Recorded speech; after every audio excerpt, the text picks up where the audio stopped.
Okay, the plans for our generator shed call for creating the roof rafters out of 2x6 that we actually rip down and create the slope in the 2x6 itself.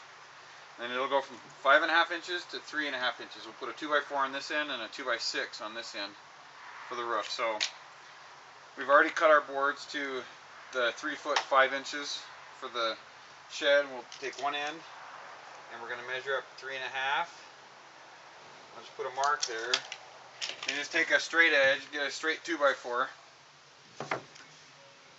and put it on your 3.5 inch mark, and take it right to the end of the, the 2x6 there, and draw a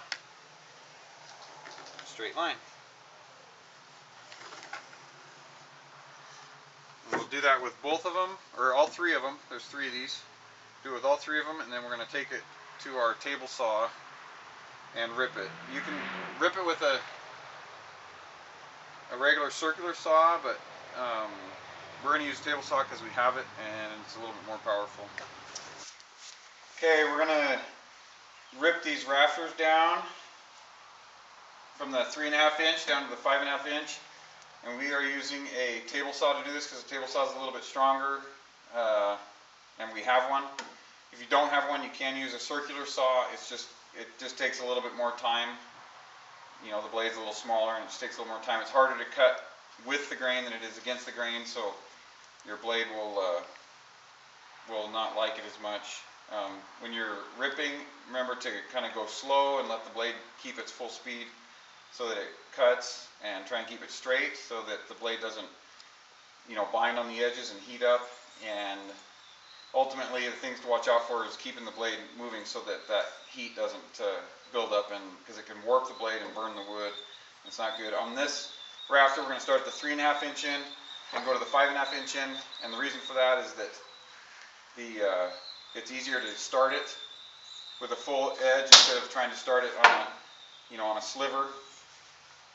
And remember to use a push block with the table saw so that you keep your fingers away from the blade. And also on longer pieces, you need to have somebody on the other end to catch the board to keep it from tipping away from you. So.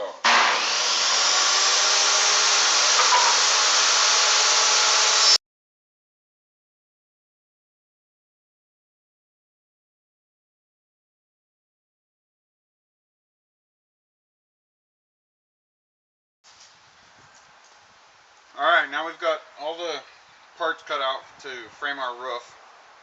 We have the roof rafters cut with their angle slope from 5.5 down to 3.5, and we have our fascias cut out, the 5.5 end and the 3.5 end here. Now we need to lay these out and nail it together just like we would a wall.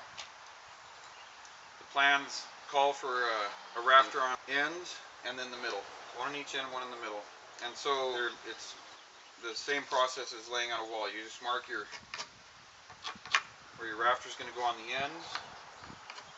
And since these are different heights, we're going to just lay them out individually. The plans call to make a dead center for that would be 2 foot 7 3/4 to the edge. So we'll go 2 foot 7 3/4, and it'll be on that side of the mark. We'll do the same thing on our 2x4, 2 foot 7 3/4. That side of the mark.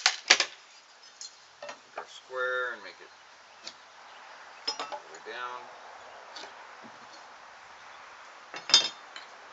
And then we'll take this, you separate them, just like for a wall, and set them in between.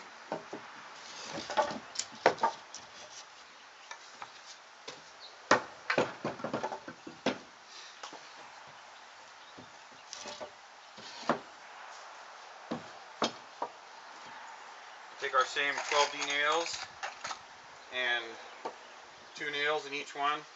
Actually, on the 2x6 end you put 3 nails. The 2x4 end you put 2. So okay, we've framed our roof rafter structure and we have our shed together, and so we're going to set the rafters on top of the shed, and then we're going to nail the rafters to the shed. So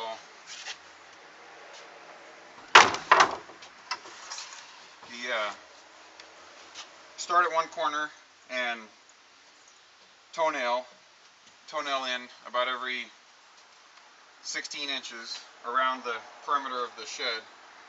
At this point, we're still not going to be super concerned about the top of it being square, because as long as you are flush on every corner, then it'll either be out of square or in square, you know, the same as the walls.